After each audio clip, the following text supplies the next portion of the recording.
day, human LatiosAzurill. So this is LatiosAzurill, and welcome to Season 5, Week 3 of the Western Pokemon League with the Philadelphia Froakies versus TexasManGaming and the Dallas Decidueyes.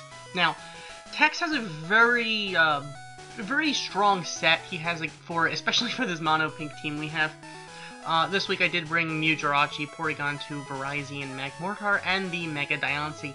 Now, Tex has the Alolan Muck, which is definitely a threat for most of my team, because if that thing can just start, especially given that that thing is most likely gonna end up having an Assault Vest, I'm not gonna be able to take that thing down especially very easily.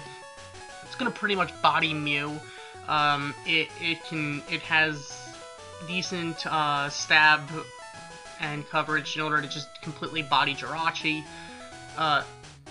Porygon 2 isn't going to take very much, especially if that thing gets some hacks on me. And Verizon is obviously not going to be able to do too much to that. Magmortar is a special attacker, so if that thing is Assault Vest, I'm going to have some problems. And of course, Diancie can only do so much of that thing anyway. So that thing is definitely a threat in my mind. Volcanion can wreck through my team, though I do have some ways of potentially getting around it, but if that thing, once again, if that thing's Assault Vest, it's going to be a huge problem. It can body Jirachi, it can body Magmortar, it can body Diancie, it can body Verizon, and, well, Mew and Porygon 2 are special attackers, so I could really see some issues there.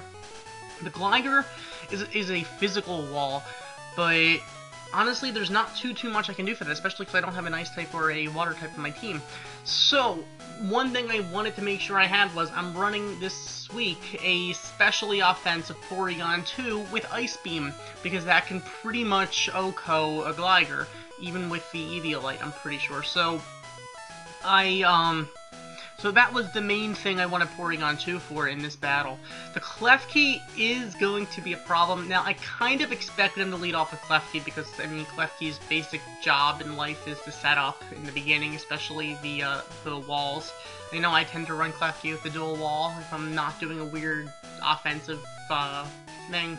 I mean, I guess Foul Play is pretty common, but as such, I did want to lead off with Magmortar to handle that. I understand he could potentially just set up a T-Wave right off the bat and potentially cause some issues for me, but at the same time, you gotta do what you gotta do in order to set up for that, since that would be my smartest play, aside from potentially leading off with Diancie, but I didn't want Diancie to have to face off against the Klefki, just in case he is running the Flash Cannon, because Mega Diancie does not want to take a Flash Cannon, even from a Klefki. So I wanted to play it safe right there. The Mimikyu, that thing is scary. That thing is scary. It basically it has a decent enough speed that, I mean, it can and plus it doesn't even need all that speed since it has priority, and it gets the free Swords Dance up pretty much. So that thing, especially if he ended up running a Focus Sash on me, he'd basically get 2 hits on me. So, like, guaranteed.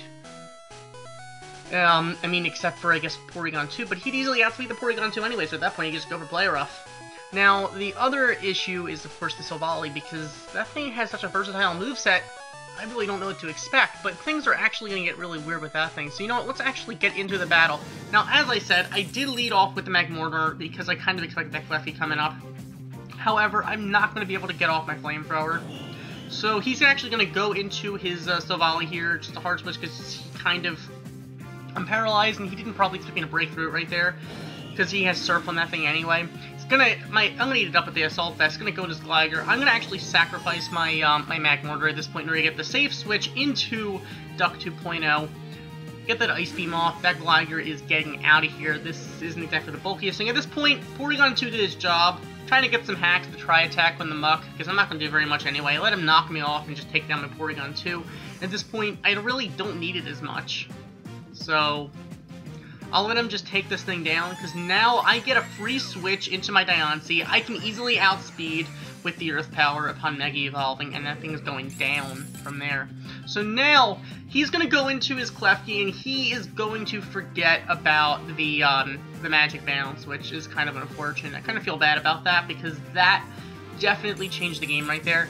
because he's going to paralyze himself and then just take him down in 2 hits. So I'm going to go for a Power Gem here on the Volcanion, get some damage down, let him take down my Diancie, because now I can finish that thing off with Virizion. So I guess Justice was served there. And finally, he has the Mimikyu. I'm just going to go for Zen Headbutt here, because, I mean, 10% chance of flinch, this way he can't set up. He isn't going to flinch, not too surprised. That's up to Swords Dance. Now, I'm going to get the crit with the Leaf Blade right there. I mean, has a high crit ratio, but that turn did pretty much matter. The crit definitely mattered right there. I understand there is the high crit ratio, so, I mean, it's not like the most obscure hacks in the world, but that definitely did make a huge difference, because if that Mimikyu, although it turns out he probably... He apparently, from what I heard, he was going for a Shadow Claw to take down the Virizion. The thing is, the Jirachi and or Mew could eat up +1 Shadow Sneak, and they would have outsped if he was going for Shadow Claw again. So, technically, if he would have gone for Swords Dance right here, and I didn't get the crit, it would have been his game. So, I mean, he wouldn't have KO'd Virizion with a Shadow Sneak right there at this point at +2, so it kind of just, it really didn't, the crit didn't matter as much because he clicked Shadow Claw instead of Swords Dance, but if he had clicked Swords Dance, he could have taken down Virizion, Mew, and Jirachi just swept with Shadow Sneak. So that will, that would have definitely changed the game a little bit, but instead we're going to get a 3-0 right here because of that crit. So, you know, that's, especially given last week, that's, this is definitely, the last play of the game actually helps me, rather than working against me. Also, this battle, for full disclosure, actually happened before Week 2's battle, because of scheduling things.